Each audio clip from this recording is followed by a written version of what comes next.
नमस्कार भाई लोग, कैसन बनी रहो सब देखा तनी दीवाना न्यूज़ भोजपुरी यूट्यूब चैनल पे। हम बताई भी वीडियो में भाई लोग के ट्रेंडिंग स्टार खेसारी लाल यादव जी के फिर से एगो बोलबम के धमाका सॉन्ग आ गइल बा, जौना गाना के नाम बा बेल पतवा छतवा से तोड़ लिहा हो। ई गाना के गइले बानी अंतरा सिंह प्रियंका और खेसारी लाल यादव जी।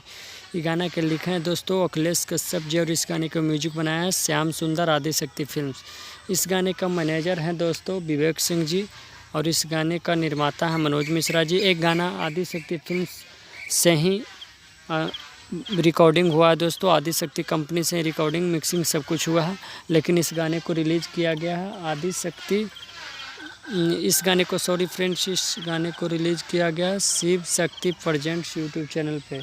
अगर आप भी खेसारी जी के फैंस इस वीडियो को नहीं देखें अभी तक और इस गाने को नहीं सुने दोस्तों, तो आप लोग जाइए Shiv Shakti presents YouTube channel पे और इस गाने को बहुत आसानी से सुनिए।